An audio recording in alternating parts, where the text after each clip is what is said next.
Hello, God's people.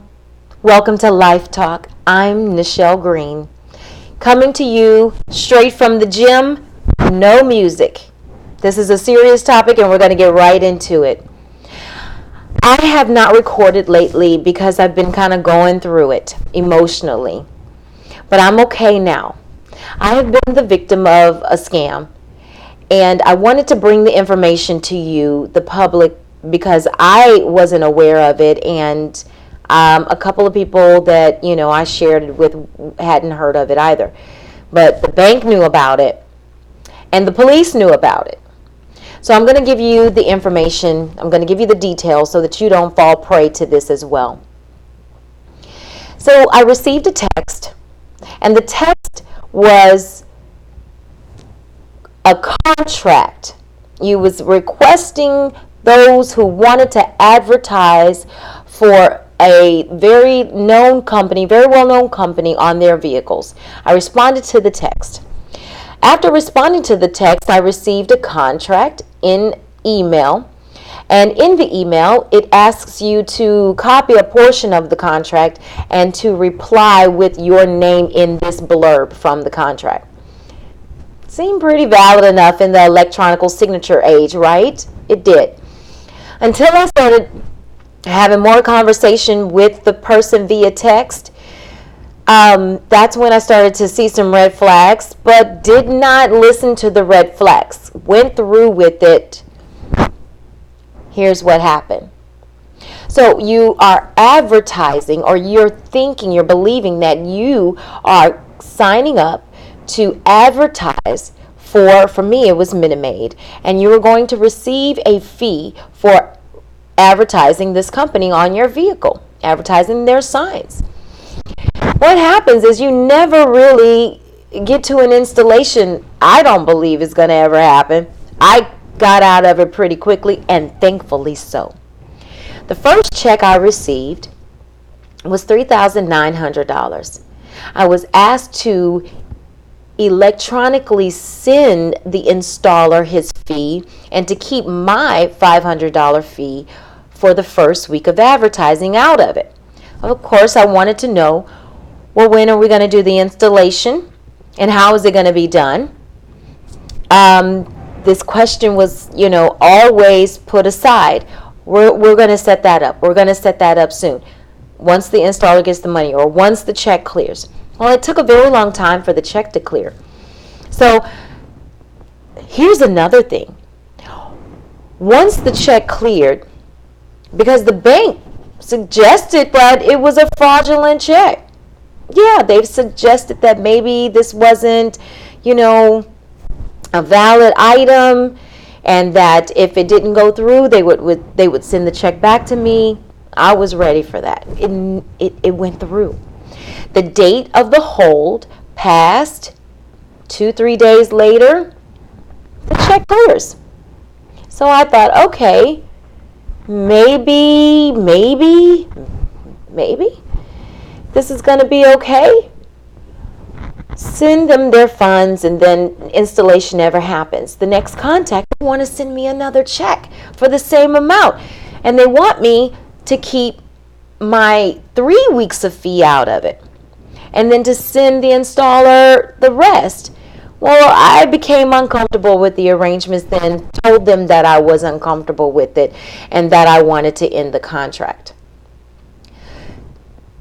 2 months later, the bank comes back and takes that check, that first item, back out of my account. Yes, they say, am responsible for the account. It's my account, and anything that I deposit in the account, anything you deposit in your account, you are responsible for, not the person who writes the fraudulent check. The bank, and I'll go ahead and tell you, Bank of America and Chase Bank, I was told by the police department, were the number one offenders of not supporting their accounts.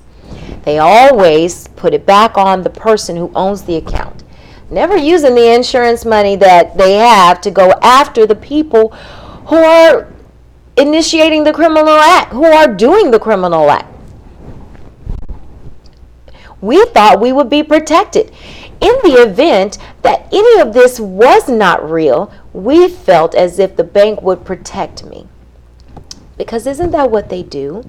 This day and age, fake checks clear in 2 days. You can verify the funds over the phone. It does not take 14 days to validate funds, and it definitely doesn't take 2 months to a year for them to find out that the funds are not, there, or that the check is not valid, or that the bank is not valid. I'm very shocked by my bank, which is no longer my bank. Just want to put that out there. Here's another shocking factor. Once I made the police report, the police weren't really interested in the name of the person. Maybe he was. Maybe he took this information and made a report, but I don't feel as if a report, because there was no written report in front of me. The name wasn't written down of who initiated this. The name wasn't written down of who I sent the funds to. The name wasn't written down that the check was from. 3 different names, yes. So I want to know who's going after the crooks. They're making it easy for scammers because they're putting it back on us, the people that they can reach. Don't be a victim. Don't be vulnerable like I was. When you're in need, you rely on your God to provide for you. It usually comes in a way that you don't realize. It's never going to come the way that you think. Yeah, that's what happened. I had laid my hand down on a bill and prayed, God, pay this. I need you to pay this. And then the text came. Yeah, Satan hears prayers too.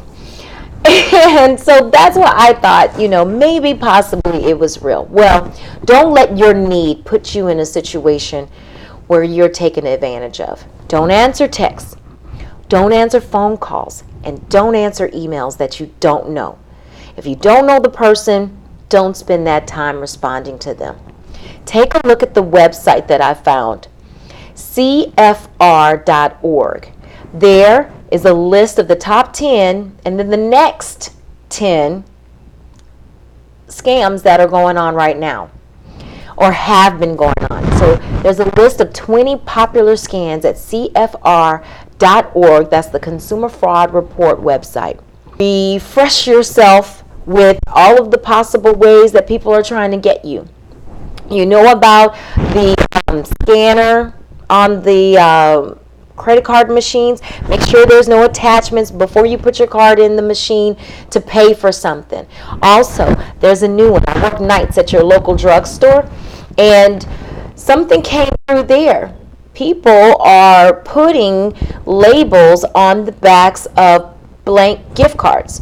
So when you go to buy a gift card and load a new gift card, it's loading someone else's gift card because they've applied a label. Very easy to check. The gift card you're buying, you should be able to feel the UPC. It's embossed on plastic. A label is going to be a piece of paper. You should be able to feel that it's paper. Take a look behind the covering around the UPC. If you can see writing a little bit further underneath the UPC, there's a label. If you don't see any writing, there's a label there. Feel the UPC. Check out your labels. Check out your card Zon machine before you swipe your card. And be careful of answering texts, emails, and phone calls that you don't know. Be careful, my dear ones. We have to lean on the God that protects us. We have to also be vigilant in staying away from those who are trying to get you. Don't make it easy for them. How else can I say this? Go with God. Lean and depend on Him. Have faith in the one that has faith in you.